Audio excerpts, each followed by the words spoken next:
Hello everyone, and welcome to another video presentation courtesy of the University of North Texas Physics Department for Physics 1730. My name is Corey Nook, and we're going to be going over Lab 9, which is torque and harmonic motion. So the apparatus we're going to be using for this lab is behind me. We have a central post here that's connected to our table. We have a clamp that also is connected to a lever arm made of metal that has different eyelets. We also have some string, and we have a force indicator. And then on the other side, we have a post that's attached horizontally with two pieces of string attached to two different balls of different densities. So the first part of our lab we're going to be talking about is torque. So with torque in this case that we're going to be observing is a static equilibrium case.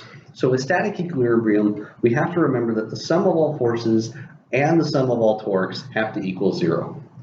So what we're going to do with this lab first is we're going to take this little lever arm off of our clamp to the post, which is just going to be done with this little part right here. It's just like a little screw. So we're going to undo that.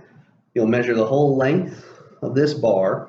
I believe you'll also weigh it. That way you know what the mass is. And you'll figure out where the center of mass on this bar is. You'll then reattach it, as you see here.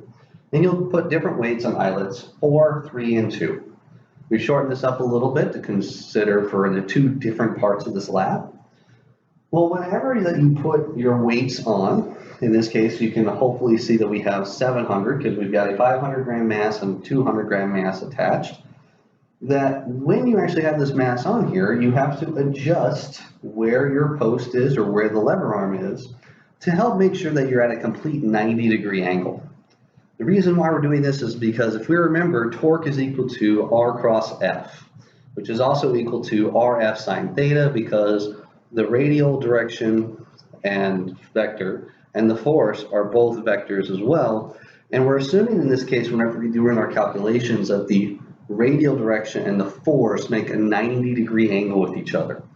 So if this post or this lever arm is not horizontal, our angles are now not exactly 90, and our answers are going to be more erroneous. So we're going to have to move this, and we use a bubble level. This should give us to an accuracy within a couple of degrees of being 0 or perfectly horizontal. So that'll be the first part, but then you are also asked to figure out what's the angle at which this string is at.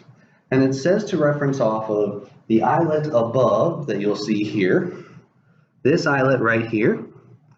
And as you notice that most of these lever arms are going to have a nice little blue dot. This tells you the intersection point that is also described in one of the steps of your lab, where you will take this as the center point for your protractor and measure from where the string is what that angle will be. So you'll use that for part of your lab. So that part of the lab should be pretty straightforward, hopefully able to do in about 5 to 10 minutes, maybe a little bit longer, just because of getting the angle indicator. If you want to be really, really careful, it should maybe be closer to 20. The other part of the lab can be done at the same time almost. And that's this is our harmonic motion lab. Now, harmonic motion, we kind of first go off and deal with simple harmonic motion, which has to deal with the equation of F equals minus kx, whereas x in this case is a vector, so is our force. This kind of applies to a restoring force situation. Now, we're going to be looking at two different kinds of situations here.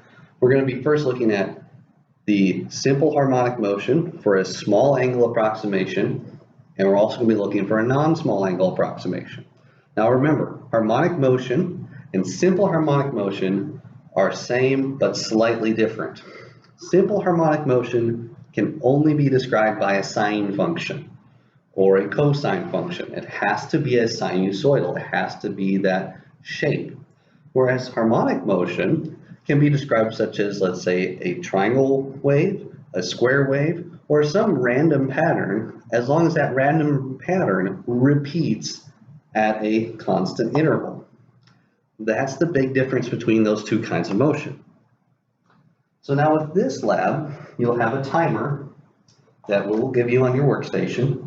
What you'll do is you'll take a protractor, you'll measure the angle from the vertical to be within like less than 10 degrees or 15 degrees, and you'll let it go. And what you'll do is you'll count for a period. A period in this case is where it goes, it leaves its starting position and it returns to the starting position.